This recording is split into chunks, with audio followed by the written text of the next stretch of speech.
Hi, good afternoon, everybody. Nikki Burnett here, Taste Life Nutrition. I'm a functional nutritionist, and I practice strategic evidence-based consulting. We've gone through a series of talking about getting ready for pregnancy. And it's more, what to do to prepare. It's not necessarily fertility. It's just how to make sure you are healthy and your body is ready to have this baby, knowing that your genetics are being passed on. And so I said this in one of my other, one of the other series, I don't know, one or two of this series. This is number 3. But we are discovering that our genes, our epigenome that has the ability to change due to lifestyle factors, that it can be passed down 7 generations. So kind of amazing stuff. So that is, it's just really important to understand that what we are doing to ourselves, good or bad, is not just affecting us, it's affecting generations, right? So we want to prepare, we want to take care, and we want to know that we're in a really good place for carrying and bringing a little munchkin into the world. So always super exciting stuff. So this time we're going to start talking about supplements, both male fertility and female fertility, or it's not even fertility, it's just preparing the body, right? So we're going to talk about supplements that are beneficial for us, and we'll move on from there. I think that this might be the last one, but we'll see how long it takes us to get through this series. So some of the there are a few things that I think are really great, and some but I think it's important to make sure that you understand that all supplements are not created equally. Some supplements that we think are good and healthy can actually be really scary and really detrimental. And so we want to know where they're coming from, get them from somebody who knows, right? Even if we're just getting them from a good health food store, know that it's a good health food store. And listen to me very, very closely, okay? Supplements from Amazon and eBay are not okay. It may show that they're professional lines, but I'm going to tell you, these professional lines buy back their supplements, they test them, and they're either expired or they're not the same thing. So you want to take a supplement to support whatever your hormone health is, or a million different reasons we take supplements, and it's not actually what you think it is. Is this damaging? Potentially. Is it harmful? Potentially. Is it going to do anything or not do anything? Potentially. So you can't just trust that the stuff that you buy from these online stores are safe. I would also say that there are a lot of these sort of one-off supplement chains. I don't know, chain's not the right word, but they have supplements. I see green powders and protein powders, and it's a company that nobody's ever heard of, and it's organic, and it's got all of these amazing ingredients in it. The thing is, there's so much. I don't know whether to trust them. I had a client come in earlier today, and it's some company that I'd never heard of. Looks fine, but is it? I don't know. I don't know what they're putting in their stuff. I'm going to tell you that plant-based supplements, like protein powders, plant-based protein powders, and green powders, what has been shown is that they're high in heavy metals, even if they're organic. So it's just, you got to know. You can't just trust that everything is safe. You can't trust that because it's a supplement, it's going to be good for you, or good for baby or anybody else. So just really be careful. And we'll get into a little more of that as we start to move down this list of supplements that I have to talk about. But I have the studies that show, if you have a question about it, I have the studies that show the stuff that I just told you. So just be really, really careful, okay? Buy your stuff from a reputable company. Okay, CoQ10. CoQ10 is an amazing antioxidant, super important. So the great thing about CoQ10 is it supports our mitochondria. Our mitochondria are our energy producers. So each cell has however many mitochondria in it. So the heart cells, the heart works all the time, right? So it's loaded, it's got more mitochondria than any other organ in the body. It's constantly working, constantly pumping. And so we have to have lots of energy for our heart, which is what the mitochondria does. It produces energy. And so supporting those mitochondria with good, healthy antioxidants, because as they go through, as the cells go through the cycles and the pathways and the things that they go through, it tends to naturally, it's okay, but it spits off these free radicals. So we have to have these antioxidants go in just to clean up the junk. You know, as we produce things, there's sometimes junk that's gonna come off of that. So the antioxidants come in, and it really supports the mitochondria. It can give us energy. It helps the body work. I'm going to tell you for myself, I take it every single day. Almost every day. Anyway, I think it's an important one. If you have cardiovascular issues, I think it's really important. If you're on a statin, it's a whole other conversation, but if you are and you're not taking CoQ10, it is a huge, huge mistake. Okay, you must take CoQ10 if you're on a statin. Okay, so let's move on. So we've heard of fish oil, EPA, and DHA. So a couple of things with that. So really, really good for brain development, specifically the DHA. Great for brain development of our own and for baby and for preparing for baby. It's great for like neuron firing, cellular integrity. It's anti-inflammatory. I mean, I've talked a lot about the omega-3 fatty acids in the past. I don't want to get too deep into it right now, but know that they are anti-inflammatory and they're very, very supportive. Now, going back to the quality of the supplement, there are so many fish oils out there. You can get them from the big box companies, and I'm going to tell you, you open it up and you smell it, and it has this really intense fishy smell.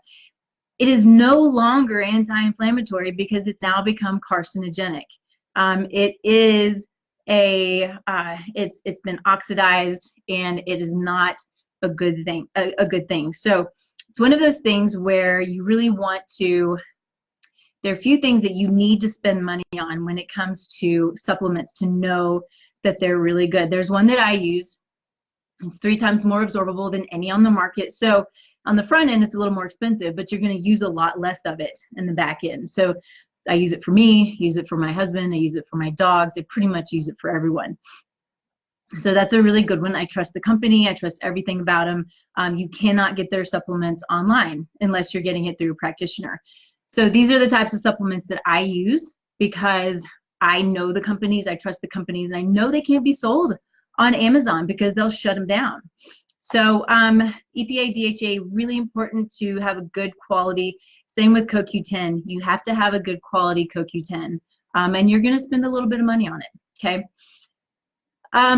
Folate. What you usually will hear is folic acid. Folic acid is synthetic. We can only absorb a certain amount of it, and then no more can be absorbed. The body kind of shuts it down. And so for people who have certain genetic SNPs, polymorphisms, folate can be a really, really big problem for them. I'm sorry, folic acid. Folic acid, the synthetic form, can be a really big problem for them. So what we want is folate. Folate is the natural form.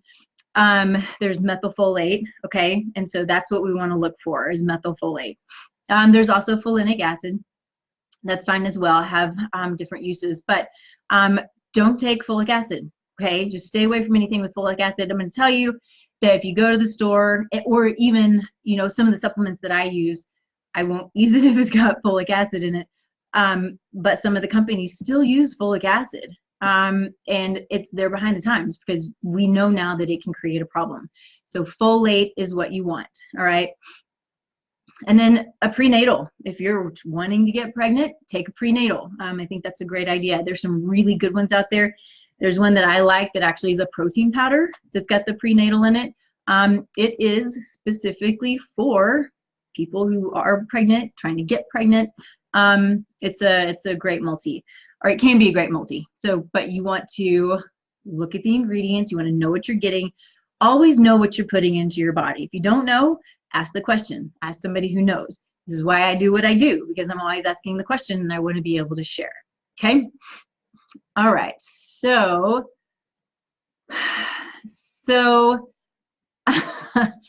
let's see. Sorry. For men, there are some good specific nutrients that can help with trying to have a baby and getting ready for pregnancy. So vitamin D, super important, but vitamin D is important for everybody, right? But vitamin D is necessary. It's actually considered a hormone now. It is a fat-soluble vitamin, but it is considered a hormone because it's got so many uses in the body. Okay, so it's a great thing to help with motility, sperm motility, and it can boost testosterone levels. Okay, so vitamin C can be a good thing. You know, vitamin C is, it's kind of one of those things where sometimes it's really great and sometimes it's really not. And this is a bit off topic, but I want you to understand what I'm talking about. I can do some testing, or I do some testing, and sometimes I see that oxalate levels are high. And oxalates, you know, not a bad thing. Oxalates are in the dark green leafy vegetables, arugula, my favorite, kale, things like that. And so, but if we're not clearing our oxalates well, they can build. Sorry, excuse me. And sometimes vitamin C can make that worse. So we want to be there. You know, again, there's so many reasons to be aware, to know your body, to do the testing, to understand, because supplements, even just vitamins and minerals, as great as they are, you got to know what it's going to do in the body. And I'm sure that there are a lot of things, I know that there are a lot of things that we still don't truly understand when it comes to interactions and supplements and how they work and why they work and all of the other things. You know, we talk about how the body works together. I mean, it's not separate parts and pieces. The body is one whole organism with different functions, but one function is going to affect another function, right? So we have to understand that what we do is going, even whether we know it or not, is going to affect something else, and probably it's going to be multiple something else's. All right. Zinc is really important for male fertility. Low levels are associated with low testosterone, low sperm quality, and increase in male infertility. So be careful with zinc. Not too much zinc is not good either. And you want to have a good copper zinc ratio. They have this inverse relationship. High copper is usually low zinc, and vice versa. So you want to have them have a good relationship with copper and zinc. Okay. There's an herb called tribulus. That's a great herb for men.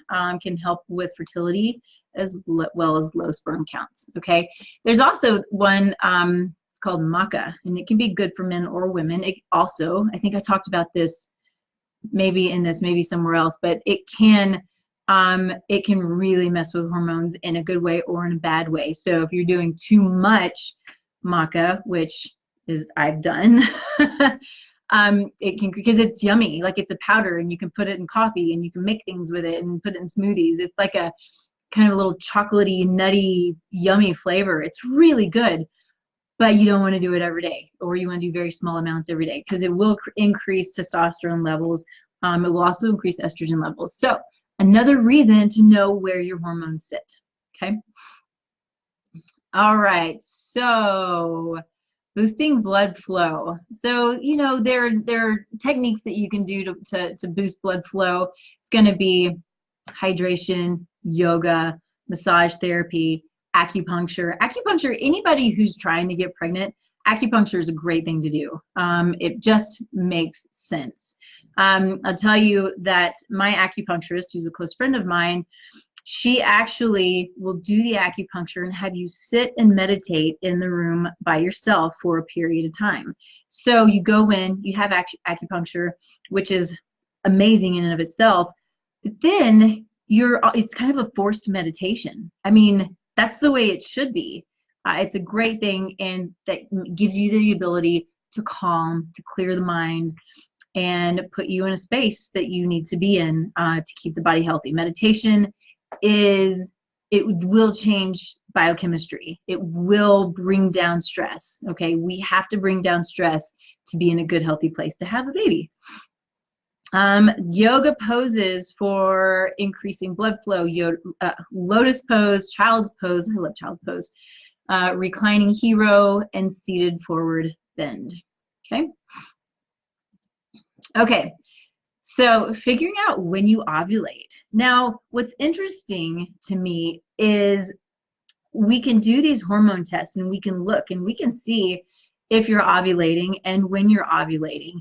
And the best way of doing that is it's a test. It's a cycle mapping test, and so it can be done whether your cycles are off or whatever, just so you can understand truly where you are throughout the entire month. If you're going along the curve that your hormones are supposed to go along, and I see them out of whack all the time, or I see them out of whack, and maybe it's just an extended cycle. So you might think you're ovulating day 14 when actually you might be ovulating day 18 or 20, and you're like, what's wrong? Why am I not getting pregnant? Well, it's just you've got a long cycle, and you want to maybe try to shorten that a little bit, or just know when you're ovulating. So it's a great thing to understand. It's a great thing to know. I love doing cycle mapping. It's just really informative. It helps us to understand your body, and gives us the tools to help to address whatever is creating the hormone imbalances, right? Or maybe the long or the short cycles. That particular test also, it's a urine test, so it's a really good one, but it looks at if your estrogen levels are high. It can tell us why they might be high. Sorry, excuse me. Okay, so it tells us why they might be high. So if we're not clearing our estrogens from our liver due to genetics, due to xenoestrogen in the air, which are pesticides, herbicides, chemicals, those things are going to create really high estrogen levels, and we talked about those things in the second video of this series. So you can go back to the second one, and we talk a little bit about xenoestrogens. But if estrogens are high, and they're not clearing, then you have all of this estrogen overload, right? It's estrogen dominance, and it's creating a lot of problems. So understanding your liver detoxification, understanding where your cortisol levels are, your cortisone levels, your male sex hormones, or your androgenic hormones, and if you are a man, understanding where your testosterone is sitting, and your DHEA and your androstenedione, right? All of these things are really important in understanding how and why you're working the way that you are, right? And if you're working properly. Okay, let's see. This is a great one, talking about seeing your dentist. I talk to clients a lot, and you probably have heard this by now. I hope you have by now, but that the mouth can affect our entire body. So if we go to the dentist, and we bleed a little bit, or if we have infection, it actually can go systemic and create a huge problem. If we have a crown or a root canal, if we have a root canal and it doesn't heal properly, there can be a hidden infection in there that can really create a huge problem. So if you can avoid root canals, if you can avoid those things, do them. We can heal our own cavities just by the way that we eat and the nutrients that we give ourselves and how we brush our teeth and keeping our oral microbiome clean. Scope, not a good idea. Listerine, terrible idea. It's like you're taking antibiotics every single day. Think about that. Antibiotics should not be taken unless they're absolutely necessary. And so those things kill off the good, healthy bacteria. And we wonder why we have all of these cavities and these problems with our teeth, and we're filling them, and we're scraping, and we're pulling, and we're doing all of these things, when really we eat well, we do some oil pulling with coconut or sesame oil. We brush well, but don't brush too hard. You don't want to, mess with the gum line. These are all good, healthy things, but doing the toothpaste, the mainstream toothpaste, it's terrible stuff. terrible stuff for our mouth, terrible stuff for our body. And then of course the alcohol based or the chemical based Listerines and stuff, I mean, just should not be sold as far as I'm concerned. So good healthy mouth is a really important thing to know and to be aware of. And if you don't, then you know, start, like I said, start oil pulling, you know, start buying toothpaste that doesn't have fluoride in it. We don't need chemicals like that all the time, right? And especially if we swallow it. So if you do have kiddos, you've got fluoride toothpaste and they're swallowing the fluoride, it's a really bad idea, okay? Okay, so we have talked a bit about acupuncture a little bit. You know, there are great acupoints and ways of allowing the body and the flows to flow well. These are, like I said, my friend is an acupuncturist and she gets it, and I love it. And I love what she does. She is a true master at her craft, and she's super smart. But there's an understanding. It's a different language when it comes to Chinese medicine. And literally she speaks Chinese when she's talking about the herbs. But there's a different way of thinking about it. But truly, the science is still the same. The words are different, but the science is exactly the same. They've been aware of it for a lot longer than we have, and now we have data, but the science is exactly the same. So anyway, acupuncture is amazing for trying to get pregnant, for fertility, for just calming and balancing the body, for pain relief, all of those things. But find somebody good. Find somebody, as with anybody else, you got to know who they are and how they practice, okay? Okay, so I have a list of smoothies here. I think actually, or it's a smoothie here. It's from Mind Body Green. So I think it's just called a fertility smoothie. I think what I'll do is probably just post it in the comments below so you can see that. And if you have any questions, you know, Mind Body Green's a pretty good, informative company. I like some of their articles. They're pretty good. So they've got some good ideas. They do have maca in this, maca, royal jelly, greens. They're using almond, rice, or hemp milk. You can use coconut milk, which is kind of one of my favorites. Anyway, so I'll post that. And, you know, getting good fiber. Good fiber is important. And here's the cool thing. It doesn't make things easy, but it's really super cool. Is that there are different types of fiber to feed different types of beneficial bacteria. So I talk about doing stool testing. I know it sounds gross and awful. It's not hard. It's not terrible. It's really an easy thing to do. It's just uncomfortable, right? Who wants to do it? But we gain so much information from it. And when we see your bugs that you have, we can see maybe you don't have enough hydrochloric acid. We can see if you need polyphenols to feed certain bugs, or if you need inulin or you know, FODMAPs to feed other types of bugs, because different bugs need different things. So it's just really cool, which is another reason why, sorry, I get all excited about this stuff, but it's another reason why we have to understand that diversity is key. We have to have diverse food intake, diverse vegetables, mostly, some fruit, yes, but we have to have diversity to feed the different types of bugs, to have a more diverse microbiome. And the more diverse it is, the healthier we are.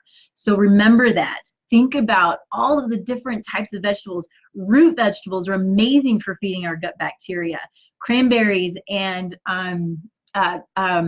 pomegranates are amazing for feeding these guys called Akkermansia. I might have talked about this in the last one. I don't really remember, but this Akkermansia is really cool stuff, and I think fairly new to the game as far as we're concerned. But what they're showing is it can help with obesity. It can help with insulin sensitivity. So this guy, he's a mucus producer, which is really important for protecting our gut, but we don't want too much and we don't want too little. So awesome stuff. I just think it's amazing and so fun to see what it is that we can see in the body, and then how to feed the body and how to work with the body. All right, so that's it. That's what we got. So we finished getting pregnant. We'll talk about, or I'll figure out the next one we're going to do. I'm not sure what that's going to be yet. There are a couple of things that I do want to talk about. So I'm doing a course, or it's like a 4-hour seminar coming up November 16th. It's here in Denver. I don't know if I might do a Zoom or not. I guess we'll kind of see what happens. But it's really, we're gonna have food there from a professional. We're gonna talk about the holidays and being guilt-free and kind of staying, we have fun. We always drink more, we eat more, and how to kind of rein that in without being miserable, without feeling guilty, without putting on a bunch of weight, but having a good time. I mean, that's what we all want, right? Holidays are fun, they're social, we share, we dress up and we go and we drink and we eat. But let's just let's some tools for understanding how we might be able to moderate a little bit. And I don't like the word moderation. I think the term everything in moderation is a terrible, terrible way of thinking about things. But when we moderate what we're doing, we already know we're going to go a little bit overboard. That it makes a little bit more sense. So we're going to talk a little bit about inflammation and inflammatory foods and anti-inflammatory foods and things like that. So we're going to have some fun. It's going to be a workshop. It's going to be hands-on, and we'll just enjoy the heck out of it. So that is posted already online, so feel free to check that out. It's on Facebook. It is an Eventbrite event. I also want to do, I had alluded to I'd alluded to the supplements that are being sold on Amazon, and I think I'm going to do a Facebook Live just on that by itself, because I think that's so important to get out there. So anyway, let me know if you have any questions. Go to my website. I just launched a new website, so go to that, tastelifenutrition.com. As you know, or as I think you know, I have on there an assessment. So you can go to the assessment, fill it out, it goes straight to me, and I will then reach out to you and we'll schedule a little bit of time to chat about what's going on with your body, if there are things going on, and if we need to schedule a meeting, then we do, and if not, that's fine too. So I'm here to be a resource. Please let me know if you have questions, and we'll see you next time. Bye, guys.